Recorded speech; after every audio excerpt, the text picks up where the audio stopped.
The forest is silent, too silent for men who have learned to fear quiet more than noise.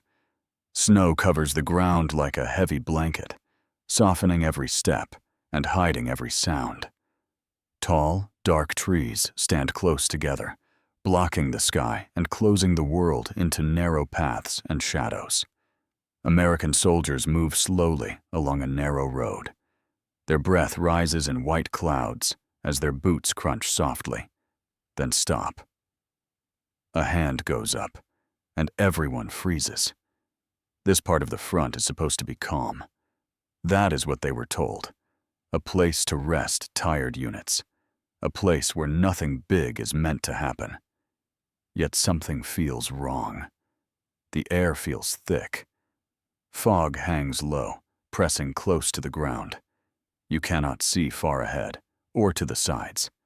Sometimes, you can barely see the man walking in front of you. Somewhere deep in the trees, an engine coughs once, then disappears into silence. No one speaks. No one laughs. No one relaxes. These men are not thinking about victory. They are thinking about warmth, about sleep, about home, about surviving another cold night. Then, without warning, the quiet breaks. A deep rumble rolls through the forest. It is not thunder, and not the wind. It is heavier, slower, and closer. The ground seems to shake just a little. Radios crackle with broken voices. Messages cut off halfway through. Orders overlap and contradict each other. No one has the full picture. An officer tries to make sense of the noise. He listens and waits, hoping it is nothing. But hope fades fast in war. Shapes begin to move in the fog. Dark forms appear and disappear between the trees. There are too many of them, moving with purpose. This is not a patrol, and not a mistake. This is an attack. The soldiers feel it before they fully understand it. A tight feeling grips the chest. A cold weight settles in the stomach. This is the fear that comes when the plan you trusted is suddenly gone. Some men try to dig in. Others scan the trees with tired eyes. Fingers tighten around rifles. Hands shake, even when faces stay calm. They were not ready for this. No one was. Far behind the lines, maps still mark this area as quiet. In distant rooms, warm lights glow, and men speak with confidence. But here, in the frozen forest, the war has just changed shape. The attack does not come as a clear wave. It arrives in confusion. From roads, from woods, from directions no one expected. Units lose contact with each other. Messengers disappear in the fog. Orders arrive too late, or not at all. Slowly, painfully, men begin to understand they are alone. A young soldier presses his back against a tree. He listens to his own breathing and tells himself to stay calm. For a brief moment, he thinks of his family. Then, training takes over. Somewhere nearby, a commander tries to understand what is happening. He knows this cannot be small. The enemy would not risk this much, in winter, without a reason. This is not a local attack. It is not a distraction. It is a gamble. Elsewhere, German soldiers move forward through the snow. They have waited months for this moment. They are tired, hungry, and cold, just like the men facing them. But they carry something dangerous. Hope. They have been told this attack can change everything, that one hard push can break the enemy line, that the war can still turn. Some believe it, some doubt it. All move forward. The fog hides them. The weather protects them. The silence works in their favor, for now. Back in the forest, the Americans begin to understand the scale of the danger. They are not facing a weak enemy. They are facing a force that planned this moment carefully. Time feels strange. Minutes stretch into hours.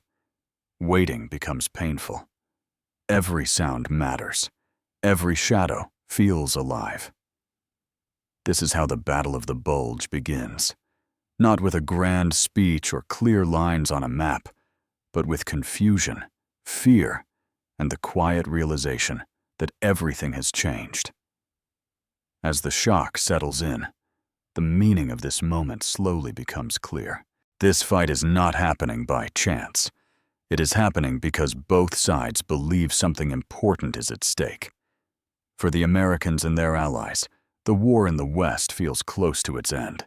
Cities have been freed. Enemy lines have been pushed back. Many believe the hardest part is already over. That belief now hangs in the cold air of the Ardennes. The Allied armies are stretched wide. Supply lines run long and thin. Men are tired from months of fighting and moving forward. This forest was chosen as a quiet place, a weak point that seemed safe, a place where worn units could rest and rebuild. That choice now carries a heavy price. If this line breaks, everything behind it is exposed. To the east, German leaders see this moment very differently.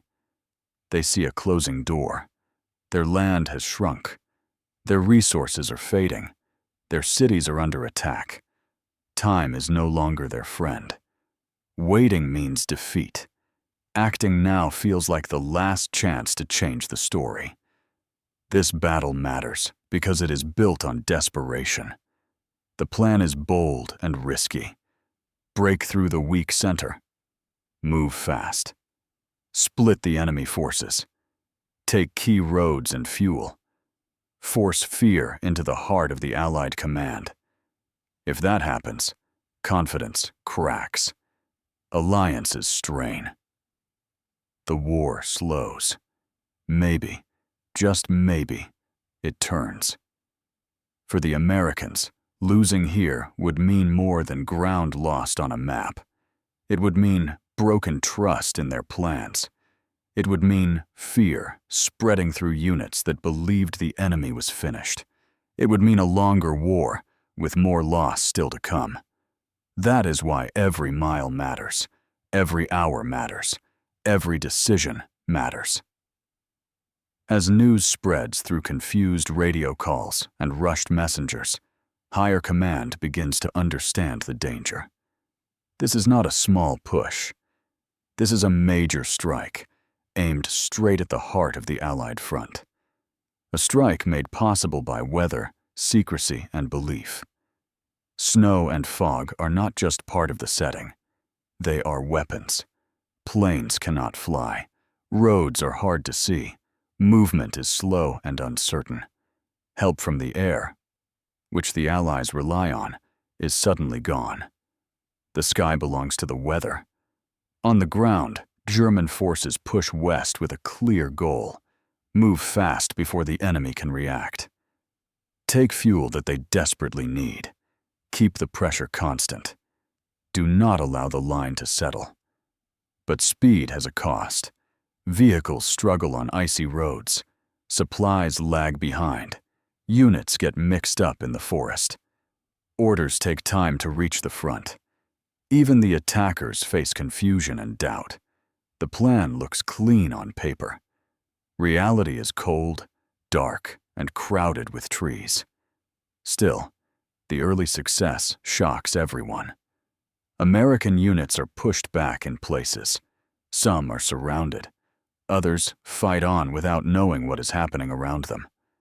Small groups hold road crossings and towns far longer than expected.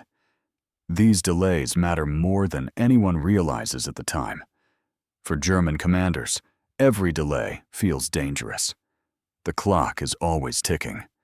Fuel is always low. The weather will not last forever. They know that once the skies clear, the balance will change. For American commanders, the picture is frightening, but not hopeless. Reinforcements are moving. Decisions are being made fast. Risks are being taken. The question is whether they can hold long enough for help to arrive. In the middle of it all are the soldiers, men who have not slept properly in days, men who are cold to the bone, men who are scared but still standing their ground. They do not know the full plan on either side. They only know what is in front of them. A road to defend, a town to hold, a friend to protect. This battle matters because it tests more than strength. It tests belief. It tests whether confidence built over months of success can survive sudden failure. It tests whether desperation can overcome reality. It tests how much endurance human beings can find when pushed into the worst conditions. As the front bends and stretches, it begins to form a shape that will give the battle its name. A deep bulge pushed into Allied lines, a sign of danger, a sign of hope. Depending on which side you stand, the outcome is not decided yet, not even close. What happens next will depend on choices made under pressure, on leaders willing to act without full information, on soldiers holding on just a little longer than expected. The winter has only begun, and the real test is still ahead. Before the first shots were fired, the world around this forest was already under heavy strain. The war had been moving fast. Too fast for some. Cities had fallen, roads had opened, and the Allied armies were pushing forward with confidence. Many believed the enemy was close to collapse. The mood was hopeful, almost relaxed, in places far from the front. That confidence shaped decisions. Supplies were stretched thin because the advance had been so rapid. Fuel, food, and ammunition had to travel long distances over damaged roads. Trucks broke down. Delays became common. The men at the front felt it every day, even before the attack began. Still, spirits remained high. The enemy was retreating. Victory felt possible, maybe even near. On the other side, the picture was very different. Germany was running out of time. Factories were damaged. Fuel was scarce. The skies were no longer safe. Every retreat felt heavier than the last.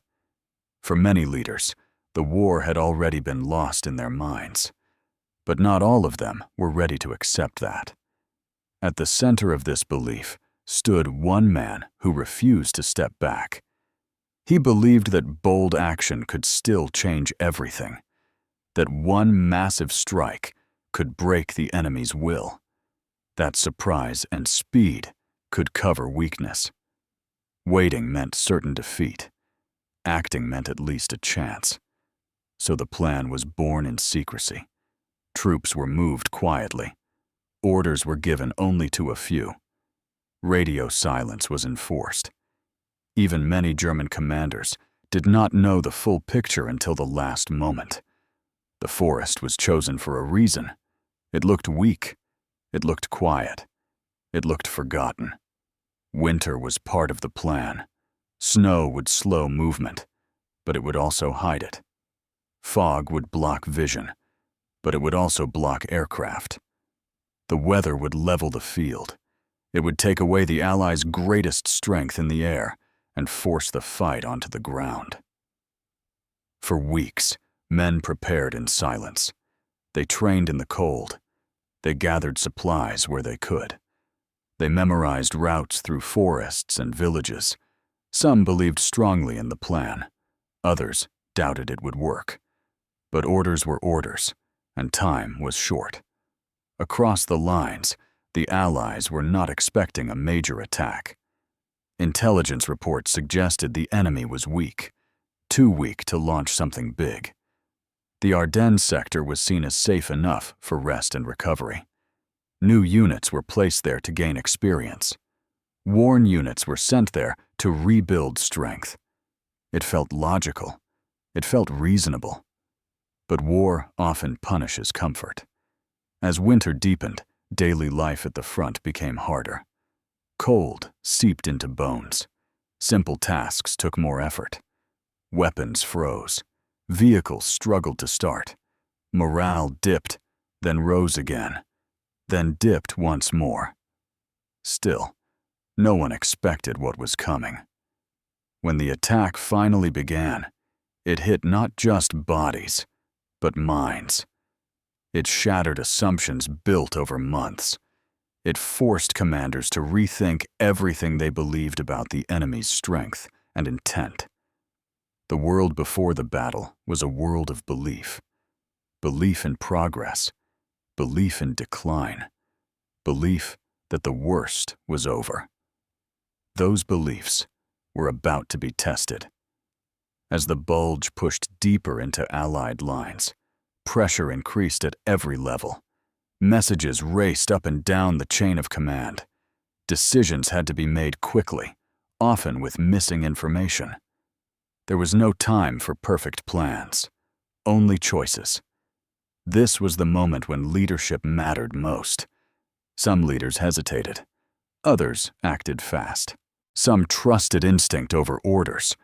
Others clung to structure. Every choice would shape the days ahead. The calm before the battle had ended. What followed would be a clash not just of armies, but of expectations, fear, and will. The forest had opened the door. Now the minds of those in command would decide what came through it. As the battle spread, attention moved upward, from frozen roads and dark forests to rooms filled with maps, pins, and tired faces. This was where decisions were made, often far from the sound of gunfire, yet heavy with their own kind of pressure. The war here was fought with words, judgments, and belief. At the very top, one leader was driving the attack with absolute confidence. He believed that willpower could replace strength, that boldness could erase weakness. He trusted surprise more than numbers. He trusted his instinct more than the warnings of his generals. In his mind, this offensive was not just a military move. It was fate. He ignored doubts. He dismissed concerns about fuel, weather limits, and tired troops. To him, hesitation was betrayal. Only total belief mattered. This way of thinking pushed the plan forward, but it also blinded it. Reality had little space to enter. Many German commanders felt the weight of this.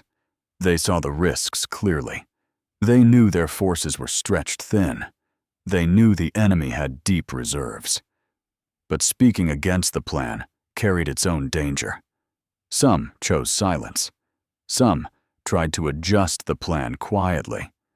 Others simply focused on doing their part as best they could. Their minds were split between duty and doubt. On the Allied side, shock quickly turned into urgency. Commanders who had expected quiet days suddenly faced broken lines and missing units. Information arrived in pieces. Reports were late, confused, and sometimes wrong. Yet decisions could not wait. The leader of Allied forces understood one thing clearly. Panic would destroy them faster than the enemy. He stayed calm in front of others, even when the situation looked grim. He allowed flexibility. He trusted his commanders to act without waiting for perfect orders. That choice would prove critical. Below him, different personalities clashed. One commander was careful and methodical. He wanted clear lines, strong defenses, and steady progress. Another was aggressive and fast-moving, willing to take risks and shift entire armies quickly. Their styles were different, and so were their egos. But the situation forced cooperation. In moments like this, pride could not be allowed to win. Orders were rewritten. Units were redirected. Long marches were planned through icy roads. Some moves looked impossible on paper, yet were approved anyway, because there were no better options. This was command under pressure. German leaders faced a different kind of struggle. Early success raised hopes. The Bulge grew. Maps began to look promising. For a moment, belief returned. But delays appeared everywhere. Roads were clogged. Fuel trucks did not arrive. Units lost direction in the forest. Speed, the heart of the plan, began to slow. Commanders argued quietly. Some pushed for caution. Others pushed for more force. But time did not stop. Every hour lost made the next hour harder. One major weakness haunted them constantly: fuel. Without it, nothing moved. Tanks became silent metal shells. Trucks sat frozen by the roadside. Every captured fuel dump felt like a victory greater than land itself. On the Allied side, commanders saw opportunity inside danger. The enemy had pushed forward, but in doing so, had stretched itself thin. The bulge was deep, but narrow in places. If key points could be held, the advance could be slowed. If the advance slowed, the plan would fail. So holding actions became vital. Small towns, road crossings, and hills took on huge meaning. Orders were simple: hold as long as possible. Delay. Buy time. Every hour mattered more than territory. These orders weighed heavily on the men receiving them. Commanders knew they were asking units to stand under extreme pressure, to face cold, fear, and uncertainty with little support. But they also knew there was no other choice. Trust became the most valuable resource. As days passed, weather remained the hidden commander. Fog and snow continued to limit air support. This frustrated Allied leaders who relied on it. But they watched the sky constantly, waiting. They knew that once the clouds broke, the balance would shift sharply. German commanders feared that moment. They could feel it coming. Every clear patch of sky brought tension. Every delay increased risk. The plan depended on conditions that could not be controlled. Leadership now became a test of nerves. Some commanders slept little. Some did not sleep at all. Decisions were made at all hours. Coffee replaced rest. Maps were studied until the lines blurred. Every phone call carried bad news mixed with hope. At lower levels, officers faced men who were scared, cold, and exhausted. They had to explain orders without explaining fear. They had to sound confident even when they were not. A steady voice mattered as much as reinforcements. A calm word could keep a unit together. A weak moment could break it. On both sides, belief shaped action. Belief in plans. Belief in leaders. Belief that holding on was worth the cost. When belief faltered, everything else followed. Slowly, patterns began to form. The German advance was no longer smooth. Resistance stiffened. The Allies were learning. They were adjusting. Commanders began to see where the enemy was strong and where it was fragile. The battle was no longer just reacting. It was becoming a contest of minds. Each side watched the other closely. Each waited for a mistake. Each hoped the other would blink first. And as this silent war of decisions unfolded, the fighting on the ground grew heavier.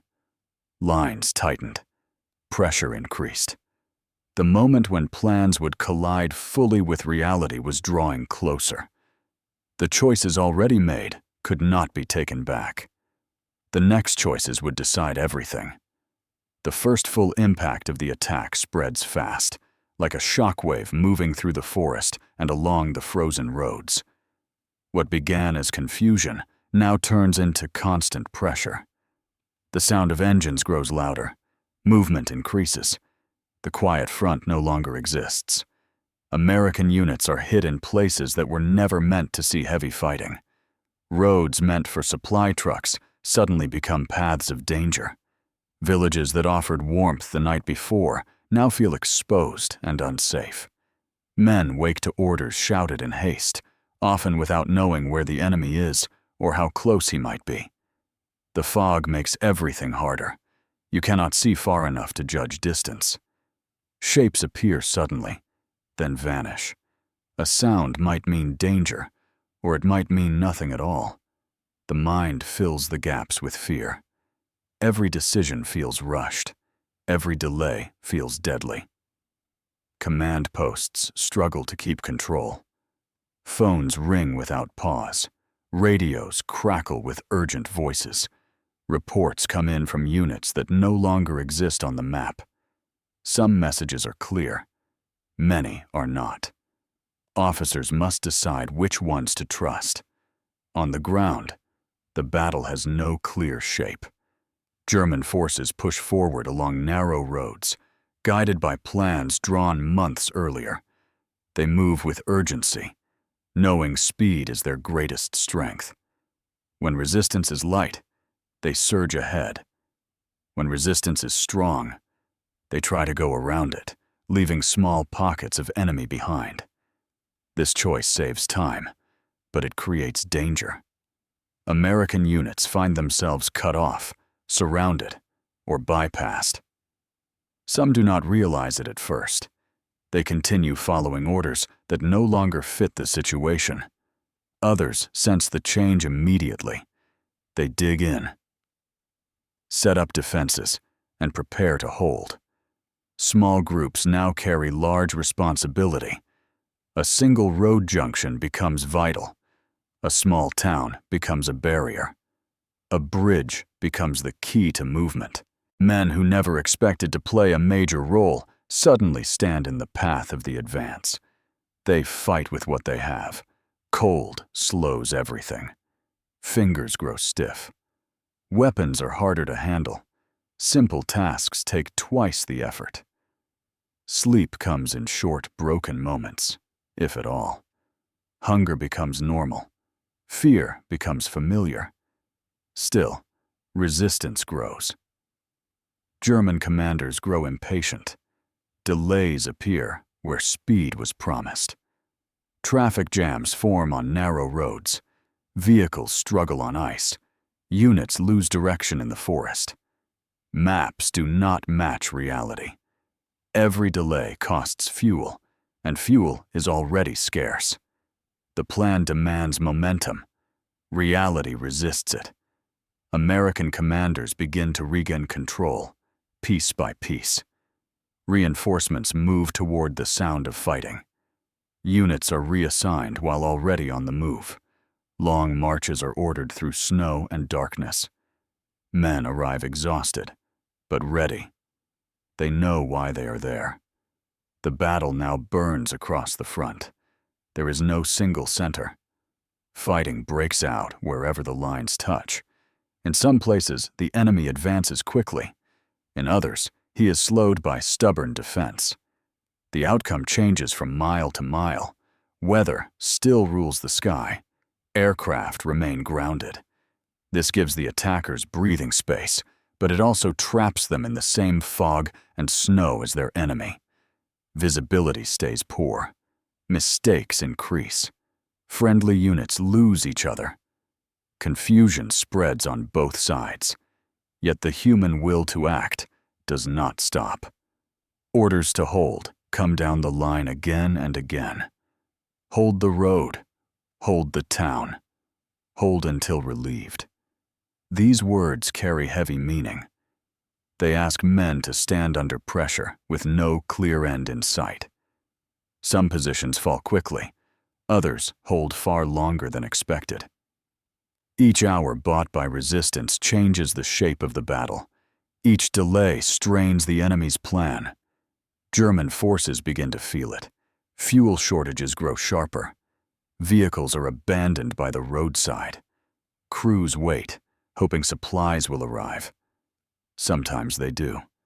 Often they do not. The forward push becomes uneven, strong in some places, weak in others. The advance is no longer smooth. It is grinding. American forces feel pain too. Losses mount. Units are worn down. Lines bend, but do not break everywhere. Commanders learn where to stand firm and where to give ground. Retreat becomes a tool, not a failure. This balance between holding and pulling back defines the days ahead.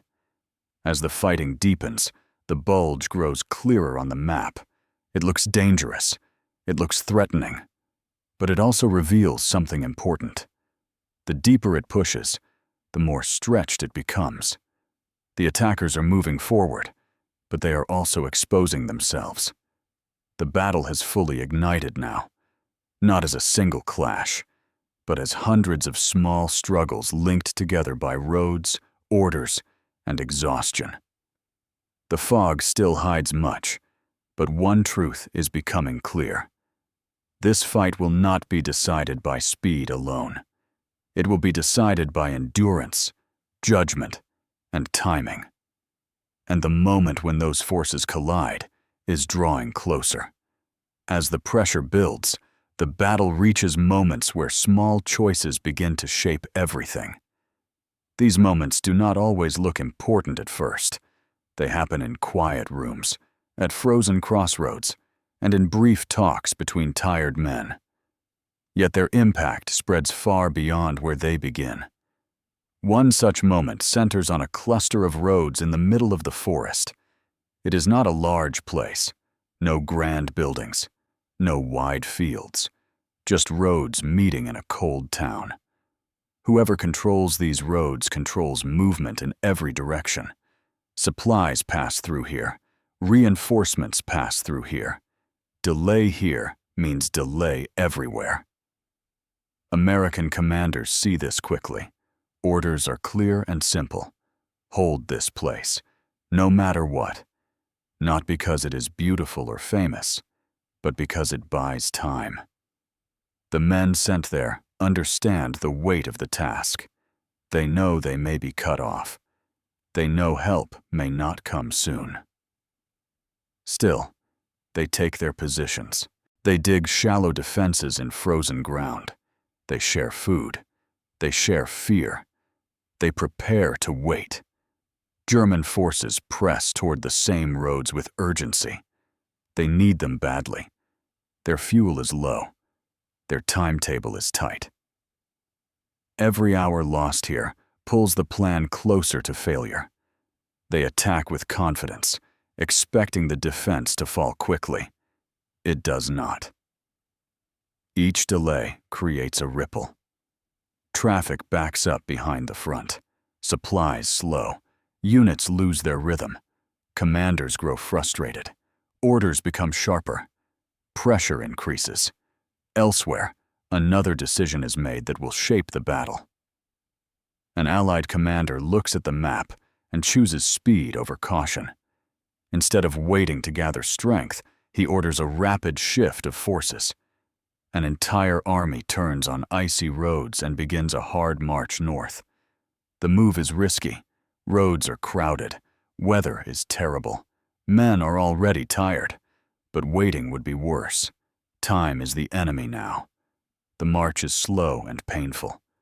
Vehicles slide. Engines fail. Men sleep wherever they can. Yet they keep moving. This decision brings fresh strength to the weakest point, faster than the enemy expects. On the German side, belief begins to clash with reality. Reports no longer match hopes. Progress is uneven. Some units advance, others stall. Fuel shortages become critical. Tanks are forced to stop, not by enemy fire, but by empty tanks. Still, the push continues. Commanders argue over priorities. Should they focus on roads or fuel? On speed or security? Each choice carries risk. Each mistake costs time. The plan, once bold and clear, now feels fragile. Then the sky begins to change. Clouds thin. Fog lifts in places. Light breaks through the gray. It does not happen all at once, but enough to be noticed. Allied commanders see it and understand what it means. Their greatest strength is about to return. German commanders see it too, and fear grows. Soon, aircraft can move again. Supplies can be targeted. Movement becomes dangerous in daylight. The weather that once protected the attack now begins to betray it. On the ground, the effect is immediate. German units are forced to hide and slow down. Roads become risky. The sense of freedom fades. Pressure builds from above as well as ahead. For the Americans, confidence returns carefully, not as celebration, but as belief. Belief that holding on has worked. Belief that the enemy can be stopped. Belief that the line can be pushed back. These turning points are not dramatic in one single moment. They build slowly, hour by hour, decision by decision. A road held, a march completed, a delay enforced, a cloud lifted. Together, they change the direction of the battle. The bulge that once pushed forward now begins to strain. Its edges harden. Its center slows. The momentum that carried it west starts to fade. But the cost of these decisions is heavy. Men are exhausted beyond words. Units are worn thin. Loss has touched everyone. Survival has become a daily goal, not victory.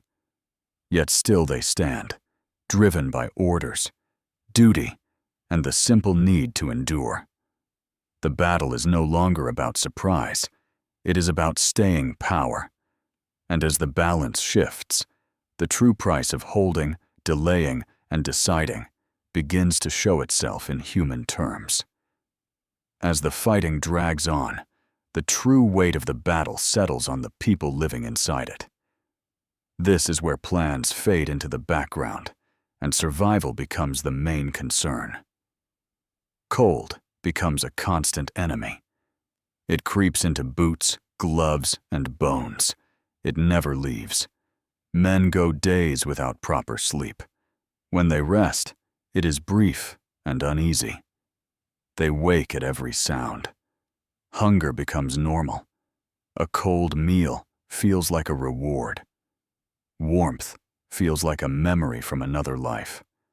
Fear is always close, but it does not always show itself loudly. Sometimes it sits quietly in the mind. Sometimes it comes in waves. Men learn to hide it behind routine. Clean a weapon, check a position, share a few words. These small actions help keep fear under control.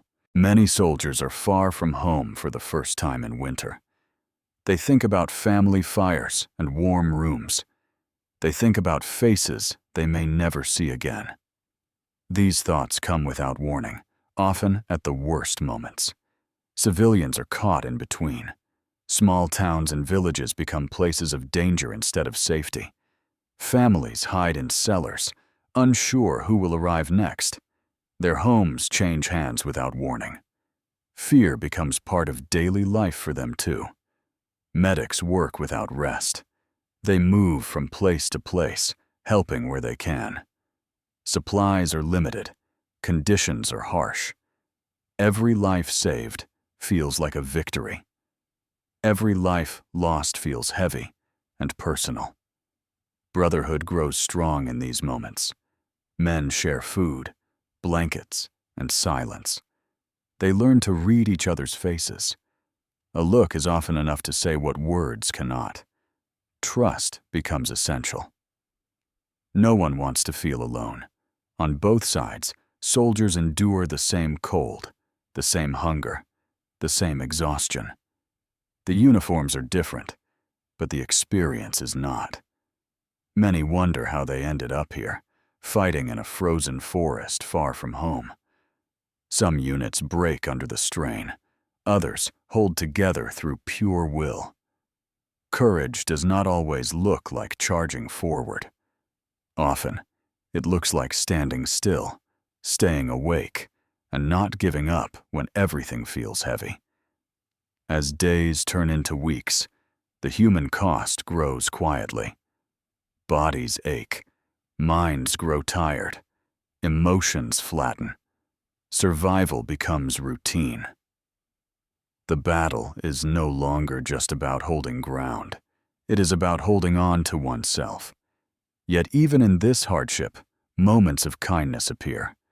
A shared cigarette, a quiet joke, a hand on the shoulder. These moments do not change the battle, but they change the day. Sometimes they change everything. The fighting will not last forever. Everyone knows this, even if no one knows when it will end. Until then, men and women live 1 hour at a time, shaped by cold, fear, and the need to endure. The cost of this battle is no longer counted only in movement on maps. It is carried in tired eyes, shaking hands, and memories that will never fade. Slowly, the shape of the battle begins to change. Not suddenly, not with a single clear moment, but in small signs that add up. The enemy push no longer feels unstoppable. The pressure eases in some places. The fear of collapse fades into something steadier. American forces begin to move forward again, carefully at first, not chasing victory, but reclaiming control. Town by town, road by road, each move is tested, each advance is measured. No one rushes. The cost of mistakes is already known. German units feel the shift. Fuel is almost gone. Supplies are thinner each day. Orders arrive that no longer promise success, only survival. The bold plan that once drove them forward now weighs them down. What began as an attack becomes a struggle to pull back without falling apart. Some units manage to withdraw in order. Others do not.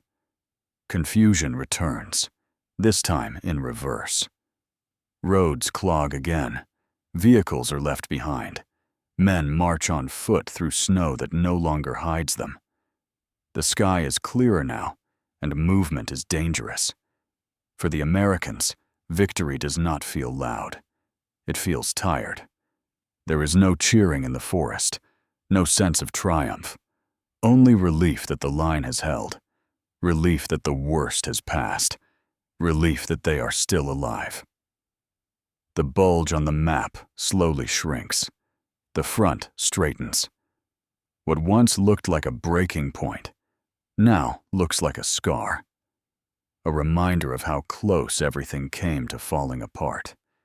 German commanders accept what cannot be changed. The offensive has failed.